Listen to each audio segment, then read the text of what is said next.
ധർമ്മ പ്രമാണം. ധർമ്മപ്രാവിവേഴ്സിക്ക് ഒരിക്കൽ സ്വാഗതം. வாத்தியார் சிலவா இந்த காசி கயா எல்லாம் போயிட்டு வந்து கயால ஆத்ம குண்டம் போடுற அவளுக்கு வேண்டிட்டு மோட்சம் கிடைக்கிறதுக்கு வேண்டிட்டு இது சரிதானா சார்? நிறைய பேர் காசிக்கு போகிறா, கயாவுக்கு போகிறா. വർഷത്തിലെ ഇല്ല ജീവിതത്തിലെ ഒരുക്ക പുണ്യഭൂമിയാണ് അവിടെ കാശിയിൽ പോയി ഗയാൽ പോയി ശ്രാദ്ധം പണ്ണണം എന്നൊരു വിധി ഇരിക്ക്. അത് ശാസ്ത്രം നിറയെ കാര്യങ്ങൾ ചൊല്ലുന്നതല്ലേ, ഭാഷ്യമെല്ലാം ചൊല്ലുന്നത് നിറയെ. ചിലവ നേറാന ഞാൻ ചെത്തുപ്പാനെ എനിക്ക് ആരാ പണ്ണുവാളോ ഇല്ലയോ ഇല്ലിട്ട് അവളെ സ്വയമേവ ആത്മപിണ്ഡം പോട്ടിട്ട് പറ തിരിയാക്കി. ഒരു കാര്യം தெரியுமா, ആത്മപിണ്ഡം ചൊല്ലിയിട്ട് ഒരു പിണ്ഡമേ ഇല്ലേ. ഒന്നാമത്തെ കാര്യം, அப்படி ഒരു വിധിயே கிடையாது.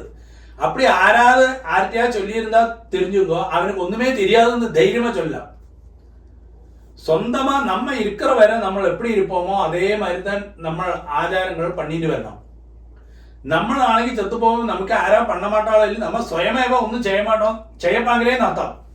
ഇപ്പൊ നമുക്ക് നാളേക്ക് നമ്മൾ ഇരിക്ക മാട്ടോ ചൊല്ലിട്ട് നാളത്തെ 3 നാൾ ചെത്തുപോയി കഴിഞ്ഞാൽ 3 നേരം ചാപ്പാടെല്ലാം ഉണ്ട്, അതെല്ലാം എന്തൊക്കെ ഒന്നിച്ച് ചാപ്പിടാൻ പറ്റുമാ?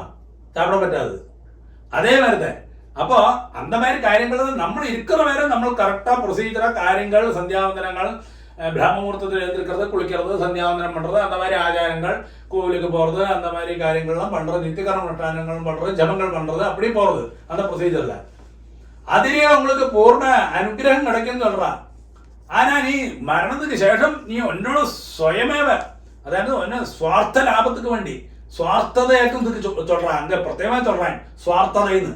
അതായത് എന്നോട് സ്വാർത്ഥതയ്ക്ക് വേണ്ടി നീ സ്വന്തമാ എനിക്ക് അത് തെറ്റാന കാര്യമാക്ക. அப்படி ആരാ ചെയ്തു കൊടുക്കാനാ കൂടി അവളെ നമുക്ക് വാണിംഗ് பண்ணலாம். കാരണം അവ തെറ്റാന കാര്യമാക്കി ചേരാ ധൈര്യമാ ചൊല്ലരാം. അവനക്ക് ഒന്നും தெரியாதேன்னு ചൊല്ലാം അവനക്ക് ചെയ്തു കൊടുക്കപ്പെട്ടവനക്ക്. அப்படி ഒന്നും ആരും വിഷയം தெரிஞ்சപ്പെട്ടവ ആരും ചൊല്ല മാട്ടാത്, എന്നാലും ചെയ്യാൻ മാട്ടാ.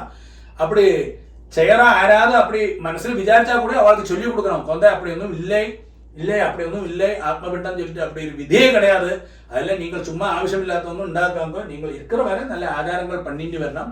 அதுதான் அதோட சாஸ்திரம் விதி.